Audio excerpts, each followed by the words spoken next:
오늘 우리에게 주시는 하나님의 말씀은 데살로니가 전서 1장 2절에서 7절까지의 말씀입니다. 제가 보는 성경으로 신약 329쪽입니다.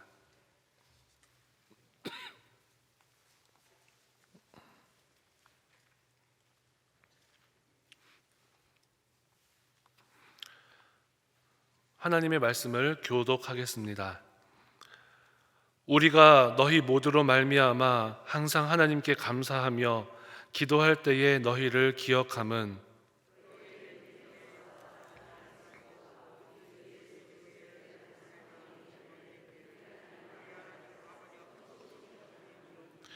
하나님의 사랑하심을 받은 형제들아 너희를 택하심을 아노라.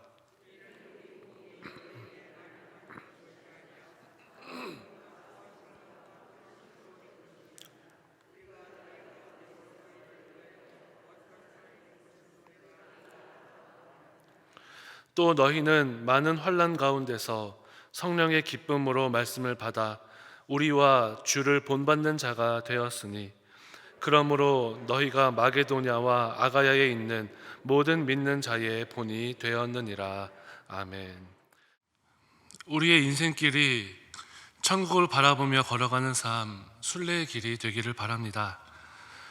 세상 사람들의 생각처럼 잘 사는 것도 참 좋지만 하나님의 기쁨이 되는 순례자의 길을 걷는 것은 더 좋습니다. 우리 성도님들을 뵈면 자주자주 순례의 길을 걷고 계시는구나 라고 느낄 때가 많습니다. 우리 주변의 성도님들의 삶을 볼 때 저분은 정말 하나님이 기뻐하시는 순례의 삶을 살고 계시는구나, 그런 생각이 들기도 합니다. 여러분, 만약 우리 교회에서 누가 성경을 많이 읽으십니까? 라고 하면 떠오르는 얼굴이 있지 않습니까? 만약 우리 교회에서 누가 기도를 많이 하십니까? 라고 물을 때에 떠오르는 얼굴들이 있습니다. 만약 우리 교회 교인들에게 누가 가장 많이 섬기십니까? 라고 물으면 떠오르는 얼굴이 있습니다. 오늘 예배하는 여러분 모두가 그 떠오르는 얼굴 한 켠씩 차지하시기를 바랍니다. 성경은 우리를 그리스도의 군사라고 말합니다. 국군의 날 잔디밭에서, 광장에서 날선 검처럼 빳빳하게 다려진 제복을 입고 총검수를 하며 행진하는 군인들, 참 멋집니다. 한치의 오차도 없이 일사불란하게 움직이면서 또 거기에 군악대의 연주까지 곁들인다면 대단해 보입니다. 또 다른 군인이 있습니다. 전쟁에 나가서 전투를 치르며 진흙탕에 빠져서 총과 헬멧, 온 옷이 진흙투성이인 군인입니다. 옷은 찢어지고 전투를 벌이다가 생긴 상처에는 피가 나고 고름이 차오릅니다. 여러분, 이 두 군인 중에 어떤 군사가 참 좋은 군사이겠습니까? 우리는 알고 있습니다. 멋진 군인도 좋지만 진짜 군인이라면 상처를 입고 피를 흘릴지라도 전쟁에 참여하며 승리하면서 돌아오는 군인, 그것이 진짜 군인입니다. 여러분, 구약시대에 예루살렘 성전에는 많은 사람들이 있었다고 합니다. 그런데 그 중에 누가 예배를 드린 사람인지, 또 누가 그 예배를 구경한 사람인지는 바로 알 수 있었다고 합니다.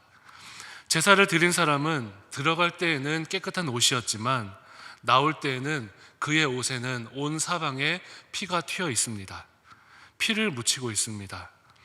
제사를 드리려면 자기가 가져온 가축의 목을 베고 각을 뜨면서 제사를 드려야 하기 때문입니다. 제사장이 이렇게 하십시오, 저렇게 하십시오 라고 할 때에 그 명령대로 따르다 보면 자기의 옷 온 사방에 피가 튀게 됩니다. 그래서 사람들은 나갈 때 보면 다 알 수 있습니다. 저 사람은 제사를 드리고 나가는 사람이구나. 우리도 마찬가지 아니겠습니까? 교회 생활을 하다 보면 그냥 교회를 다니시는 분과 또 교회가 그냥 그 삶의 일부가 되어서 익숙함으로 나오시는 분들, 그리고 정말 주님을 위해서 희생하고 하나님의 나라를 위해서 헌신하는 분들, 우리도 보면 어느 정도는 알 수 있습니다. 우리는 영적 순례의 길을 걷는 사람들이라고 합니다.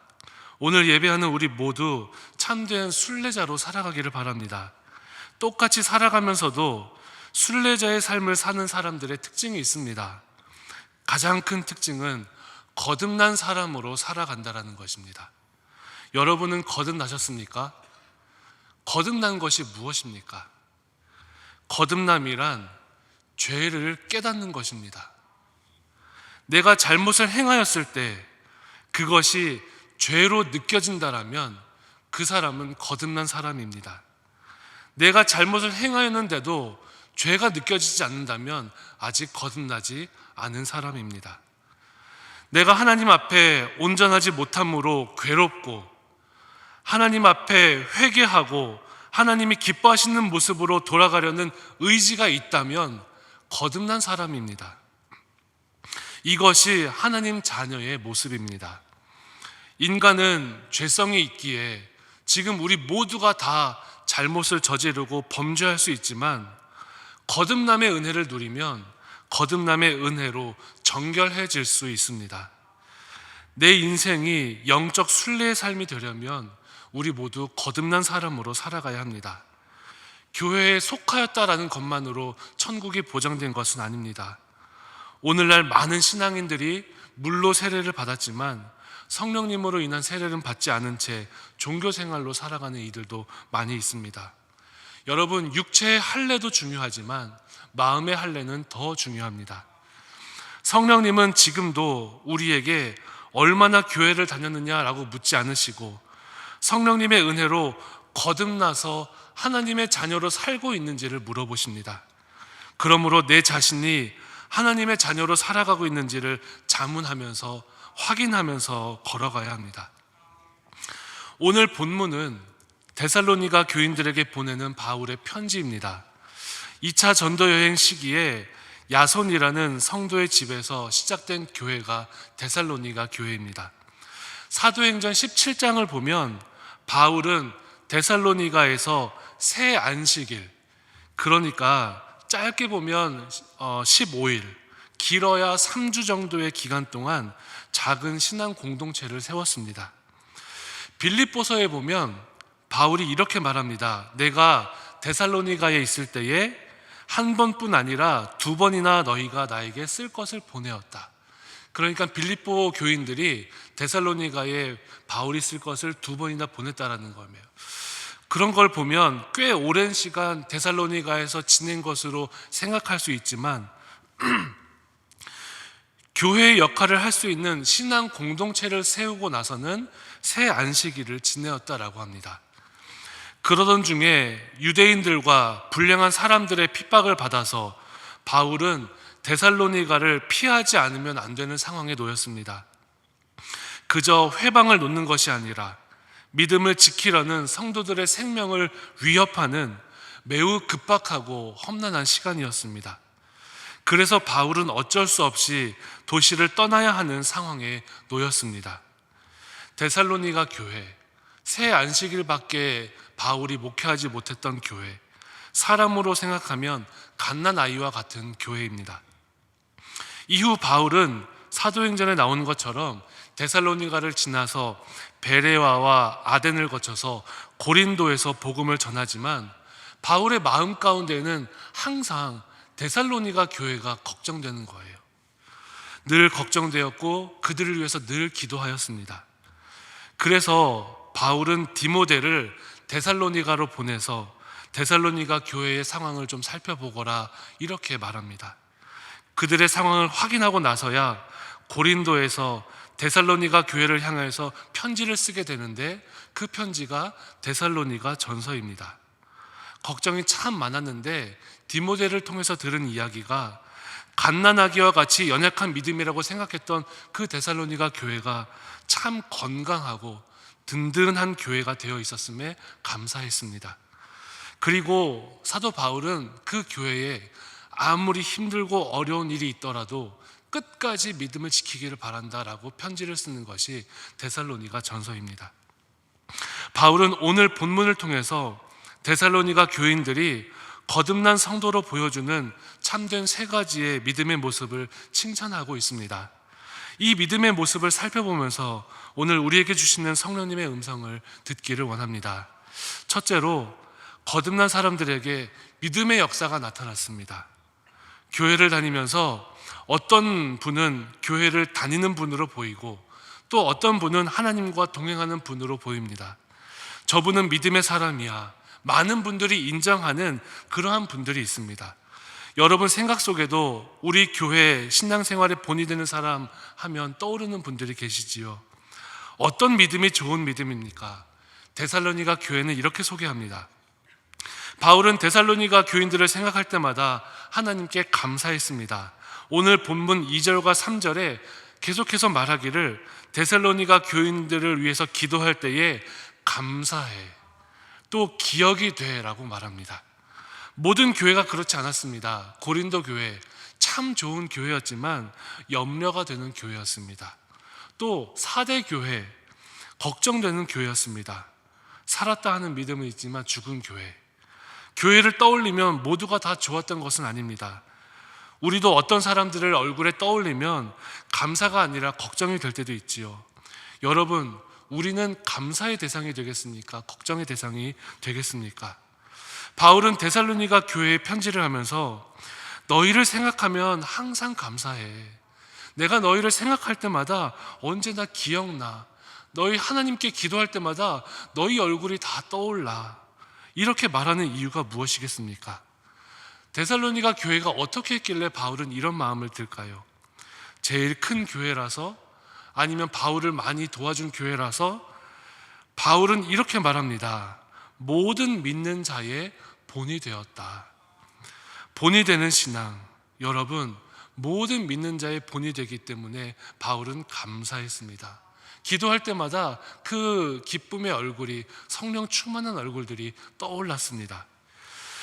저는 지금 우리 교회의 표어가 참 좋습니다. 좋은 교회, 더 좋은 교회, 세상의 희망. 모든 믿는 자의 본이 되는 교회를 추구합니다. 우리는 이 문구를 마음에 새기고 우리 모두 믿음의 길 함께 걸어가야 할 줄로 믿습니다. 우리가 믿음 생활을 하려는 것이 말로만 하는 것이 되기를 원하지 않습니다. 그리스도의 복음이 말로만 전해지는 것이 아니라 우리의 삶에서 드러나기를 바랍니다. 오늘 말씀처럼 능력과 성령과 큰 확신으로 믿음의 역사가 우리의 삶에서 드러나기를 바랍니다. 매년 연말에 교회 봉사자들을 세울 때에 많은 일들이 있지요. 연말과 연초가 되면 우리 교회는 봉사자들을 세웁니다. 특별히 저는 교육부를 담당하고 있지만 교사 봉사자를 세우는데 올해 참 은혜로운 이야기들을 듣게 되었습니다. 우리 교회에 고등부에 어떤 선생님이 계신데요. 우리는 지난 3년간 코로나를 지나면서 사실 많이 힘들었습니다. 모든 교회학교 선생님들이 참 힘드셨습니다. 재적 인원은 있는데 출석하는 학생들이 너무나 적었고 그 학생들도 목양하고 목회하는 것이 쉽지 않습니다. 맡은 반이 출석률이 저조한 상황에서도 그 선생님이 열심히 반목회를 하셨대요. 교회에 나오지 않는 학생들도 전화 신방하고 또 선물도 보내고 출석하는 아이들을 사랑으로 가르쳤습니다. 대부분의 학생들이 그렇듯이 선생님들이 그렇게 해도 별로 반응이 없답니다. 공과 공부를 해도 반응이 없고 여러 가지 이야기를 하려고 해도 시큰둥한 반응이 돌아옵니다. 그런데 작년 연말에 고등학교 시절에 겨우겨우 교회를 나오면서 시큰둥해 보였던 그 학생이 갑자기 그 선생님께 전화를 했답니다. 선생님, 저 교사하고 싶어요. 이렇게 말한대요. 왜? 저도 선생님처럼 저희를 사랑해주는 그런 교사가 되고 싶어요. 그렇게 올해 봉사를 시작한 그 새내기 선생님은 지금도 부서에서 아이들을 사랑하는 교사로, 칭찬받는 교사로 봉사를 시작하셨다고 합니다. 이런 이야기들이 멀리 어디 다른 교회 이야기가 아니라 지금도 우리 교회에서 일어나는 믿음의 역사임을 믿습니다. 성도 여러분, 오늘 예배하는 우리를 통해서도 하나님은 이런 믿음의 역사를 이루어가기를 원하십니다. 좌절하지 않고 낙심하지 않고 말씀 따라 은혜 따라 순례의 길을 걷다 보면 하나님께서는 우리 각 사람을 통해서 하나님의 일을 이루어 가심을 믿습니다. 이런 믿음의 역사를 이루어가기 위해서 우리가 확인해야 할 것이 한 가지 있습니다. 여러분 스스로 내 안에 확인하셔야 되는 것이 한 가지 있습니다. 그건 바로 나는 하나님의 자녀라고 하는 정체성입니다. 하나님을 아는 것도 중요하고 예수님을 믿는 것도 중요하지만 그보다 더 중요한 것, 믿음의 정체성입니다. 믿음의 확신이 있으셔야 합니다. 여러분, 우리 믿음에 확신이 있습니까? 갈라디아서 3장 26절은 이렇게 말합니다. 너희가 다 믿음으로 말미암아 그리스도 예수 안에서 하나님의 아들이 되었으니, 하나님의 아들이 되었다라는 그 확신이 있습니다. 하나님의 자녀, 여러분 다 아시지요? 하나님의 자녀 어떻게 됩니까? 요한복음 1장 12절과 13절 말씀에 영접하는 자, 곧 그 이름을 믿는 자들에게는 하나님의 자녀가 되는 권세를 주셨으니 이는 혈통으로나 육정으로나 사람의 뜻으로 나지 아니하고 오직 하나님께로부터 난 자들이라. 아멘. 하나님의 자녀는 혈통도 아닙니다. 육정으로도 아니고 사람의 뜻으로도 아니고 하나님의 자녀는 오직 하나님께로부터 난다라고 합니다. 다시 말해서 교회를 오래 다닌다라고 해서 하나님의 자녀가 되는 것 아닙니다. 우리 부모님이 교회의 장로님이야, 우리 부모님이 권사님이야, 우리 집이 신앙의 가문이고 3대째야 5대째야 7대째야, 이런 것 하나님의 자녀의 기준이 아닙니다. 생각이 아니라 심령으로 내 믿음으로 고백하면서 하나님의 자녀임을 확신하셔야 합니다. 하나님을 많이 아는 것이 믿음 좋은 것이라면 가장 믿음 좋은 것은 바로 마귀일 것입니다. 예수님이 메시아인지 하나님의 아들인지 함께 있던 제자들도 모르고 헷갈려 할 때에 바로 마귀는 예수님을 알아보았습니다. 제자들도 예수님을 몰랐고 십자가에 못 박히고 부활하신 후에나 예수님을 바로 알았는데 귀신은 예수님을 하나님의 아들로 바로 알아보고 저리 가시라 하였습니다. 신학의 깊이가 깊은 것이 믿음이라면 신학교 교수님들이 제일 좋은 믿음이겠지만 그것도 아닙니다. 오래 믿은 것이 믿음의 척도라면 몇 년 믿었는지 1년, 2년 따져봐야 하겠지만 그것도 아닙니다. 신앙생활을 오래 한 것, 교회 헌금을 많이 드리는 것, 그것이 다 믿음의 척도가 아닙니다. 한 가지만 확인하십시오. 나는 누가 뭐래도 하나님의 자녀야. 하나님이 살아계시고 어떤 상황에서도 나와 함께 하셔 나를 절대 포기하지 않으시고 나를 그냥 버려두지 않으시는 분이야. 이 믿음의 고백이 확실한 내 고백이 되어야 합니다. 이 믿음이 있으면 권세를 누린다고 했습니다. 무슨 권세입니까? 그 권세가 어떤 권세입니까? 다른 것 없습니다. 딱 하나만 기억합시다. 죄를 이기는 권세. 세상의 권세는 힘의 권세이고 지위가 권세이고 목소리가 권세일 터인데 순례의 길에서는 그런 것이 소용이 없습니다.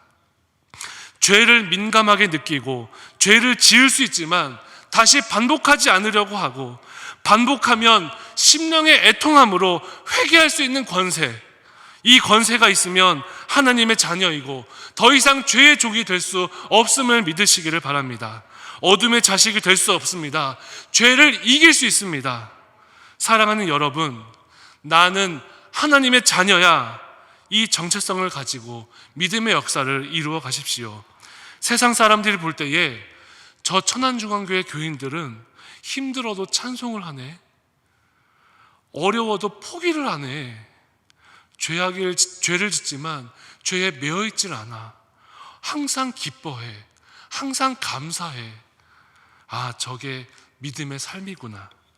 그렇게 칭찬받는 성도들이 되시기를 바랍니다. 우리의 삶이 전도지가 되어서 믿음의 역사를 이루어가는 하나님의 자녀들로 살아가시기를 바랍니다. 둘째로, 거듭난 사람들에게는 사랑의 수고가 나타납니다. 믿음의 역사를 이루어가다 보면, 그렇게 하나님의 믿음의 역사를 경험하다 보면 자연스럽게 내 마음과 내 심령 가운데에 또 한 가지가 생겨납니다. 나는 하나님의 자녀라는 정체성을 가지고 어려운 가운데서도 기도하면서 슬픔 중에서도 찬송하면서 그렇게 믿음의 길을 한 걸음씩 걷다 보면 내 안에 자연스럽게 사랑하는 마음이 떠오릅니다. 하나님 사랑에 대한 확신, 하나님 나를 지금도 여전히 사랑하고 계시는구나. 내가 힘들지만 하나님 나를 포기하지 않으시는구나. 하나님 나와 함께 하셔. 사랑받으면 사랑할 수 있게 됩니다. 하나님 나에게 주신 이 사랑, 나 힘들지만 나도 표현해야지. 지난 1월 말에 중고등부 학생들과 함께 베트남 단기 선교를 다녀왔습니다. 단기 선교에 참여하는 아이들을 보면 제일 어린 아이들이 올해 중학교 2학년에 올라가는 학생들이에요. 김정은도 건들 수 없다라고 하는 그런 학생들인데, 그 학생들이 무섭지가 않고요, 정말 예쁩니다. 제일 고학년은 올해 고3이에요. 세상의 모든 부담과 짐을 가진 그 얼굴 표정이어야 하는데, 그 아이들의 표정이 하나하나 생생하게 살아 있습니다. 다른 학년들은 말할 것도 없어요. 기쁨과 감사, 버스만 타면 애들이 찬양 집회를 합니다.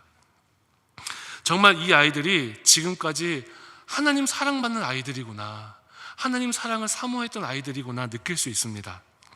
하루는 전체 모임을 하기 전에 수요일쯤 되었습니다.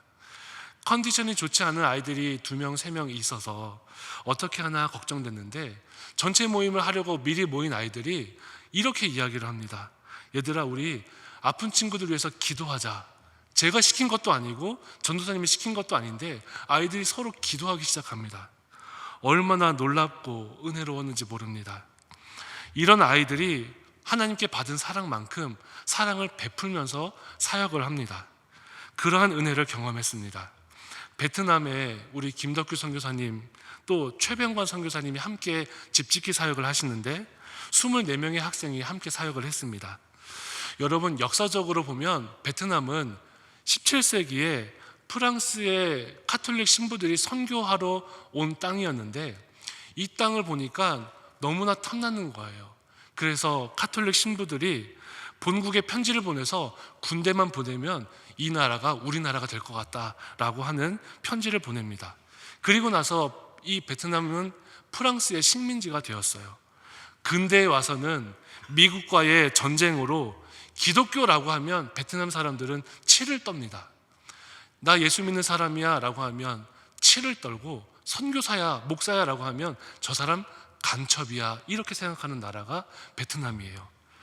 그러다 보니 선교사님이 베트남에서 처음 사역을 시작할 30년 전만 해도 베트남에서 복음을 전하는 것은 불가능하게 보였습니다. 지금도 베트남은 공산주의 국가이고 허락된 곳에서만 기독교 예배를 드릴 수가 있습니다. 복음을 전하는 것은 여전히 어렵고, 선교팀이 사역을 할 때에도 지역에 있는 공무원들과 사복 경찰들이 항상 동행을 합니다. 선교팀이 묵는 숙소마다 우리의 여권을 다 맡겨서 우리가 어디에서 어떻게 이동하는지를 항상 감시합니다. 이런 곳에서 선교사님은 사회봉사 선교를 시작하면서 베트남에 있는 빌롱이라고 하는 지역, 메콩강 제일 아래쪽에 있는 하류의 빈민 지역에서 가난한 자들의 친구가 되어주셨습니다. 그저 조건이 없이 하나님의 마음을 품으며 함께 살고 아무 대가 없이 사랑을 해 주었어요. 선교사님 고백에 하나님께서 주신 사랑의 마음으로 목적도 사랑, 방법도 사랑, 영혼만 보면 사랑하는 일을 하셨습니다.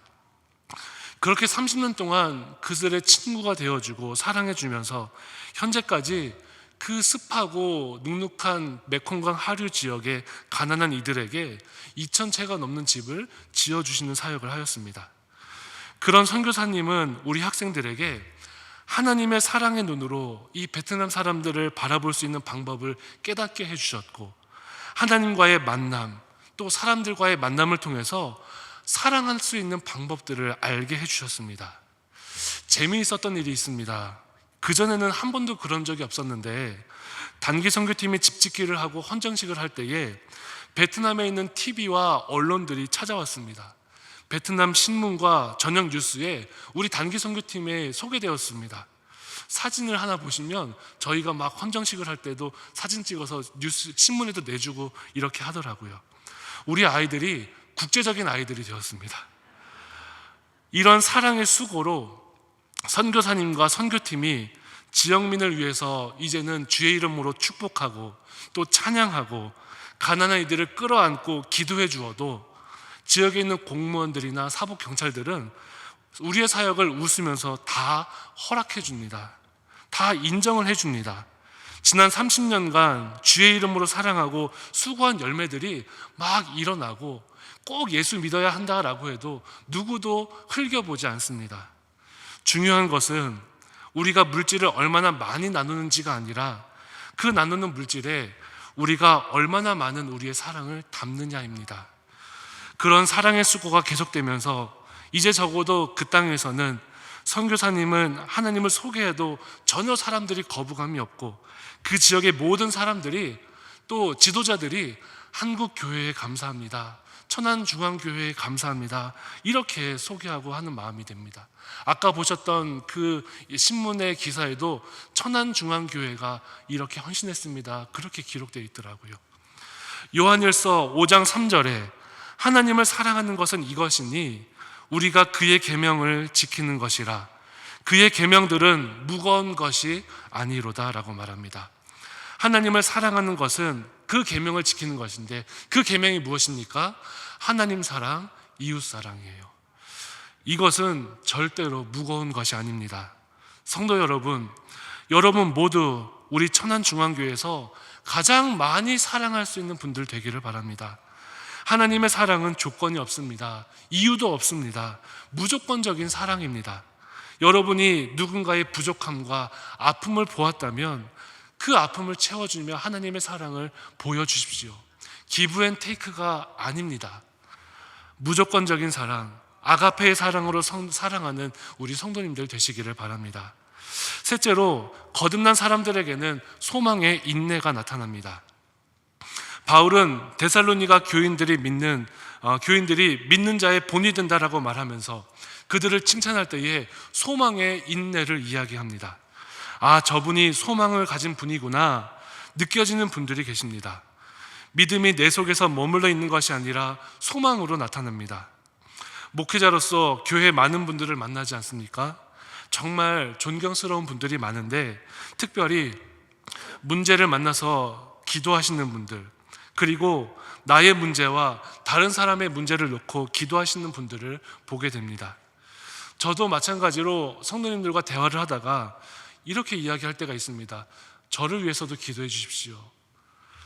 그리고 나서 한참이 지났는데 그분을 다시 만날 때에 저에게 안부를 물어주십니다. 목사님, 그 기도 제목 괜찮으세요? 그러면 저는 느낄 수 있습니다. 아, 저분이 나를 위해서 계속해서 기도해 주셨구나.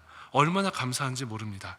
소망의 길, 인내의 길, 혼자 가는 길이 아니라 함께 가는 길이라는 것을 깨닫습니다. 성령의 열매 중에 하나인 오래 참음, 인내하면서 우리 모두 기도의 자리를 지켜야 합니다. 그러다 보면 우리는 우리가 아니라 우리가 기도하는 동안 하나님께서 해결하셨습니다. 해결해 주시는 주님을 경험할 수가 있습니다.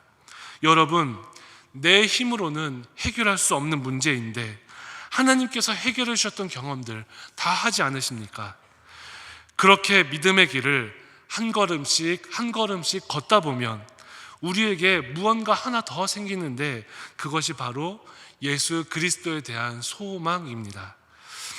이렇게 믿음의 길을 가다 보면 언젠간 주님을 만나게 되고 또 그 주님 만났을 때에 이렇게 믿음 생활 하다 보면 칭찬받겠네, 칭찬받겠구나 하는 소망이 생깁니다. 예수님을 3번이나 부인했던 베드로가 나중에는 소망의 사도가 되었어요. 베드로전서 1장 3절에 우리 주 예수 그리스도의 아버지 하나님을 찬송하리로다. 그의 많으신 긍휼대로 예수 그리스도를 죽은 자 가운데서 부활하게 하심으로 말미암아 우리를 거듭나게 하사 산 소망이 있게 하시며, 아버지 하나님을 찬송하며 죽은 자 가운데서 부활하신 예수님을 믿고 죽은 소망이 아닌 산 소망을 가진다라고 그렇게 고백합니다. 제가 서울에서 부교육자 생활을 할 때의 일입니다. 폐암으로 투병하시던 나이가 지긋하신 어르신이 한남동에 있는 순천향 병원에서 이제 임종을 기다리고 계신다라는 소식을 받았습니다. 그리고 중환자실에 계시던 분이 이제는 일반 병실에서 가족들과 함께 모여 계셨습니다.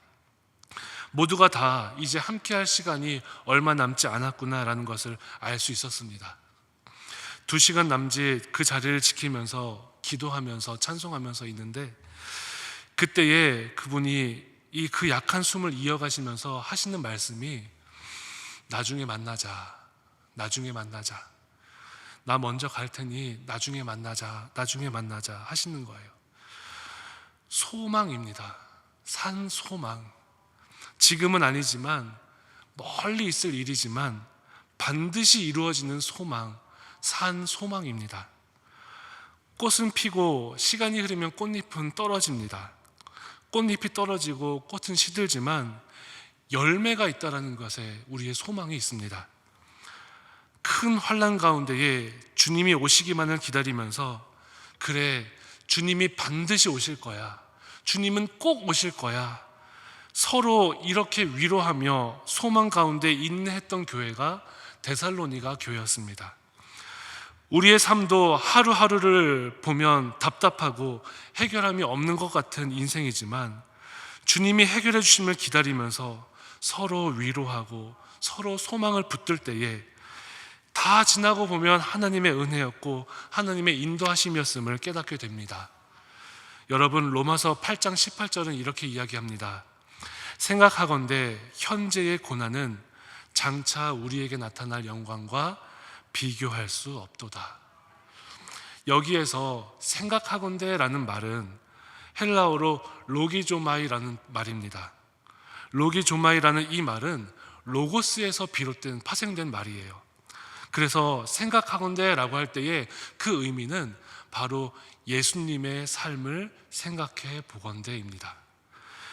예수 그리스도를 생각해 보면 고난 당하시지만, 십자가에서 어려움 당하시지만, 너무너무 힘들고 배신당하고 어려운 시간을 보내셨지만 부활의 영광을 입으셨던 것처럼, 지금 현재 우리가 받는 이 고난도 부활하신, 또 부활하시고 영광을 받으신 예수님의 영광과 같이 결국 열매 맺고 또 영광 받게 될 것이라는 그 의미입니다.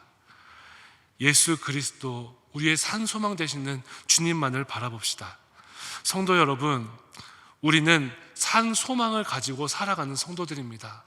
어려울 때에, 힘들 때에 서로 위하여 기도하고 서로 위로하면서 끝까지 손잡고 소망의 인내를 이루어가는 복된 교회가 되어야 합니다.